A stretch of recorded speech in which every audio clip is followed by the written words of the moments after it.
That may be the greatest catch I've ever seen in my life.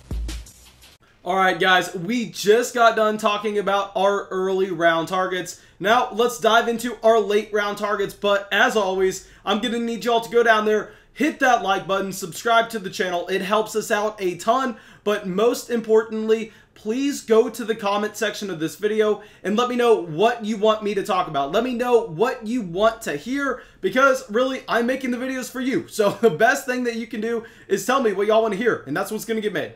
Okay, well, anyway, let's get into this video and let's talk about these late round draft targets. And let's start it off with someone that I think way too many people are overlooking, and this is going to be Al Horford. Okay, so with Horford, obviously, he is on the decline of his NBA career. I am not necessarily expecting him to give us anything close to what he would have about 4 or 5 years ago. But here, I think that if you just look at the rotation right there in OKC, I mean, Horford is just going to have no option but to get a ridiculous amount of volume in this offense. And like I talked about in one of our strategy videos previously, really guys, those minutes in that amount of volume and usage rate in an offense cannot go overlooked. And I don't know how many times I have to discuss the importance of going out there and trying to pick up some players that are going to be able to give you some assist volume, as generally that is the statistic that dries up so early on in fantasy drafts, where Al Horford at a position that really does not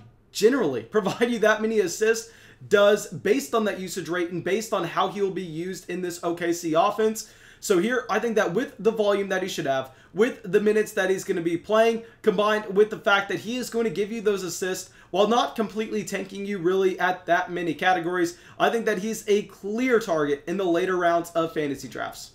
Okay, so now our next player going to be a lot more exciting. We're going to be talking about Michael Porter Jr. Okay, obviously with the Denver Nuggets, we know that the rotation should change here slightly. But with Michael Porter Jr., his per minute numbers were just absolutely ridiculous this past season if you looked at where he was in his career development. Now, obviously, you are looking way back with what he was able to do in high school if we are trying to look at a larger sample of what Michael Porter Jr.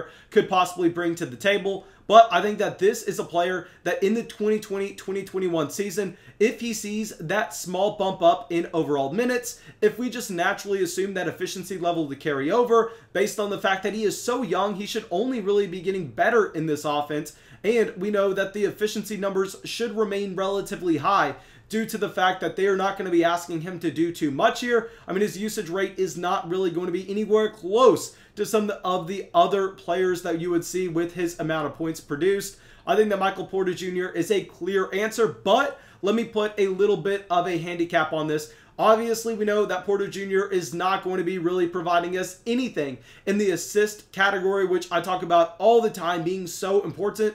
So Michael Porter Jr. is going to be a specific player that we are targeting in terms of our overall team build. I mean, maybe you go out there, you take an Anthony Davis, or you decide to take a Karl Anthony Towns at the very beginning of the fantasy draft. You go, you know what? I'm going to punt the assist category. I'm going to be going out and trying to dominate at points, rebounds, steals, blocks, efficiency marks, three-point shots.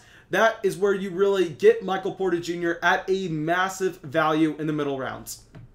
Okay, so now our next player, also someone very exciting, a household name, so I'm honestly kind of surprised at his ADP, but Derrick Rose. Okay, now obviously with Derrick Rose, we have some restraints. I mean, we have to just acknowledge the fact that there is a ton of injury risk when you're taking a player like Derrick Rose, but at his current price in fantasy drafts, I think that really that injury risk is maybe a little bit too overblown, where even if you miss Derrick Rose a significant portion of this season, I mean, you were still right in it. You are not making an investment where you are going to be out at all. And we know that if you get the majority of games played by Derrick Rose, he is going to be in extreme value in fantasy drafts this year. Yes, he's not going to provide you rebounds. Yes, he's not going to be that great in the three-point category, but everywhere else in the assists, in the steals, and the points scored, he should be there for you, as well as the efficiency marks.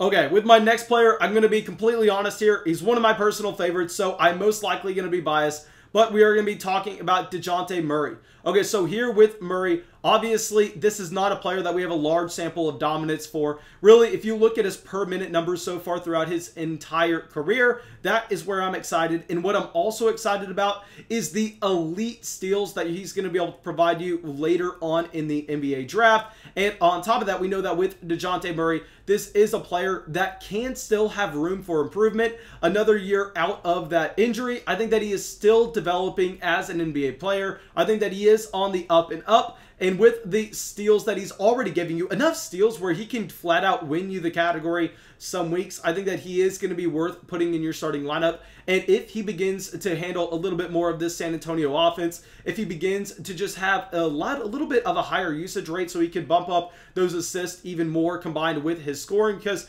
his scoring is really the thing that we're not seeing there for Dejounte Murray, I think that this could be a massive value in fantasy drafts. Okay, so now our last player that we're going to be talking about, someone that I honestly want to throw in that same exact Derrick Rose conversation. We're going to be talking about Cousins. Okay, so with DeMarcus Cousins, obviously the concerns that you have are the injury concerns. We don't know how many games that we are going to be getting out of him, but based on how he's looked in the preseason so far, I want to say DeMarcus Cousins looks like he is so far removed from that injury. It's not going to be something that we really need to worry about dropping his efficiency so far down. And we know that based on him going at near the end of fantasy basketball drafts right now, if he stays healthy, he is going to be a great value. Teams that have him, teams that drafted him, are going to have a lot higher win percentage than teams that decided to pass up on him. So with DeMarcus Cousins, I think that we just have to look at this being a center where, yes, he is going to tank you in a few categories, but he is going to be able to provide you statistical numbers that are going to be far exceeding any other player that you're looking at in this range if he is able to stay healthy. And on top of that, if we see James Harden traded away from this offense, I think DeMarcus Cousins could see his usage rate significantly increase, and then we could see his points scored, we could see his rebounds, and on top of that, we could see his assists slightly go up if the ball is going to be in his hands slightly more.